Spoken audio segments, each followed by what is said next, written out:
go! So what's up guys mga kahaki? Okay, good day po sa inyo. Update po sa mga alaga nating gagamba. Okay, nangitlog po yung markauno natin.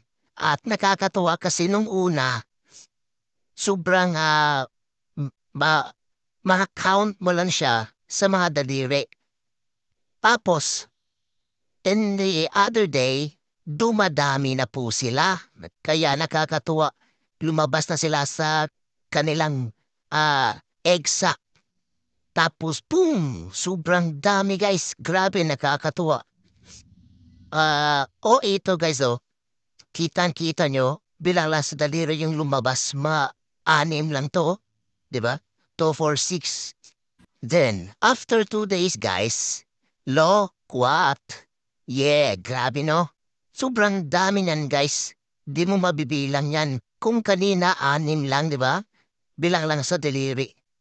Sa daliri na napulol pa ko, no? Kasi Bisaya kasi tayo na nagtagtagalog par, kaya mahirap talagang magtagalog na hindi mo wika pero nakapagsasalita pa rin naman, di ba? So ganyan guys, tingnan mo naman, sobrang dami ng mga sling ng ating Marka Uno, di ba? Siguro yan nakakaliw na ano pa sila sa hangin, no? Oh, grabe. Lumalambitin yung iba. Tapos ito na guys, kinagabihan, di ba? Mas lalo, tumadami talaga sila. Tapos, lumaki na rin syempre, di ba? Siguro 2 days pa din yan. Tapos kinagabihan lang, binidyohan ko. Di ba guys, ang liliit. Color yellow lahat. Di ba? Ganyan pala guys, yung baby gagamba, mga yellow sa umpisa. Tapos ito naman guys, di ba? Di lang pula pusod yung nakuha naming gagamba guys, di ba? Meron ding mga pang derby size. Mga malalaking ulo, mataas kalamay, tapos mahahaba, tapos makapal, di ba? Guys, hindi po yan, Black Panther. Sa umaga po, kulay pula po siya na may halo lang konti ng black. Kulay red then black. Tapos ito guys, pakalawang nakuha namin. Nag-night hunting kami guys. Tapos ito, 'di ba? So, same lang po sila nung pag-hunt namin gabi. Tapos dalawa lang yung nakuha namin kasi saglit lang naman kami noon. Tapos puro mga malalaki guys. Siguro jumbo size ata to. Jumbo or good. At ang nakakatuwa pa dito guys, gusto niyang tumuhad talaga. Tignan nyo naman, di ba? Gusto niya talagang makatakas sa mga kamay natin. Kaya, ayun, naglalaway sila kung saan-saan na lang nila yung sapot. Basta makasapot lang sila, makatakas, di ba? Yun yung mindset ng mga gagamba. Tapos eto guys, kumakain, di ba? Ipis po yan, di ba? Kasi nung hinuli kasi yan, nagsasapot pa siya. Wala pa siyang kuha. Tapos, dinakma ng kapatid ko, ayun, huli. Pero guys, nung pagkahuli niya, kinagat siya sa kamay. Kasi akala siguro ng gagamba, pagkain na yun nahuli, yun pala, dinakma na siya sa kamay. Pero naman, kaya kinagat yung yung kapatid ko, siguro gutom na gutom siya. Kaya yun, akala niya, pagkain na. Tapos ito guys, 'di ba? Ito lang po ito talaga yung sad part pag nag-aalaga ka ng gagamba. Kaya sa mga nanonood dyan, sa mga nakapanood ng video na to, dubling ingat po tayo guys. 'Di ba? Huwag po nating basta-basta iwan na lang dyan yung mga alaga natin kasi meron talagang mga 'di ba? May mga kalaban talaga sila. Tingnan niyo naman, 'di ba? Ang dami. Ang daming mga guys, ants. Oh, so hindi tayo patatalo guys, 'di ba? Kinain nila yung alaga ko, 'di ba? Pinaghirapan kong kuhain. Naghunt kami gabi, ang kate pa sa paa. Yung mga kugon, 'di ba? Ang kate, 'di ba? Hindi madali maghunt ng gagamba guys, 'di ba? Sobrang kate guys.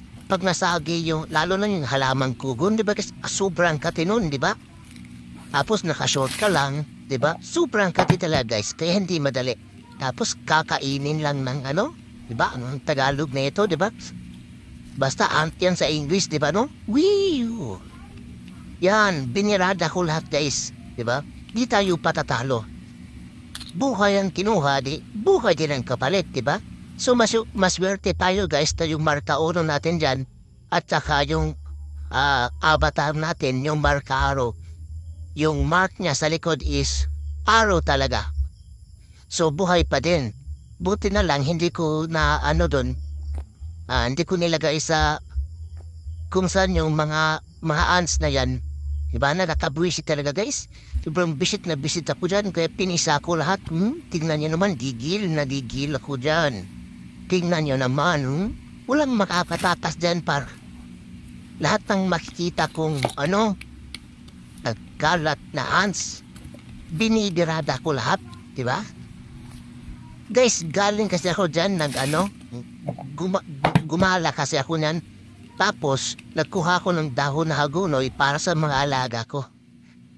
Tapos pag-uwi ko, nadatnan ko may ganito na, diba? Yung isa, patay. Oh? Buti yung Marka Uno. Kasi dalawa kasi yung Marka Uno ko guys na inuwi ko lang. Kasi gusto kong malagaan yung mga pulang pusod kasi rare, diba? Rare yung kulay nila. Diba? Tingnan nyo naman. Guys, yan yung nangitlog. Yan po yung nangitlog. Tapos, yung sling na pinakita, mga anak niya yun. Tapos, yan yung seatmate niya sa lagayan. Ang Marka Black Knight. Patay talaga guys, dalawa. Kasi sila lang kasi dalawa nilagay ko dyan. Kasi mga diba, mga extra natin. At naitlog din yan guys, diba? Kita nyo, dalawa yung itlog. Tapos ito na guys, diba? Maswerte, buhay pa din yung Marka Arrow natin or avatar kung tawagin dyan. Diba? Buhay pa din guys, diba? Sobrang ganda na gamba guys, diba? So guys, yung mga pula pusod, hindi po sila gaano lumalaki. Kaso nga lang, maganda talaga yung kulay nila, hindi common guys. Diba? Rare ka talaga makita ng ganyan, kaya kinlake ako. Lahat na nakita kong pula pusod, yung kulay may yellow, may naghalo yellow tsaka white. Tapos may medyo brownish. Tapos may kulay abo, kulay gray. Tapos ano pang kulay ng pula pusod na nakuha namin, Marka Uno, yung avatar. Yun guys. Mga pang-ano lang talaga sila guys, parang TM size lang talaga sila or mas mababa sa TM. So kung gusto nyo ng mga content na ganito guys, please do subscribe my channel dahil ikakarir ko na lang yung paghahunt or pag-aalaga ng gagamba pag nag-trending ulit tong video na to. Okay? Kasi nung last kong upload, nag-trending, di ba? Makikita mo yan dito. Wiw, wiw, wiw, wiw. Tapos, pag ito, nag-trending pa rin to, abay, syempre, magbablog na lang ako ng garamba. Kaya, subscribe ka na para.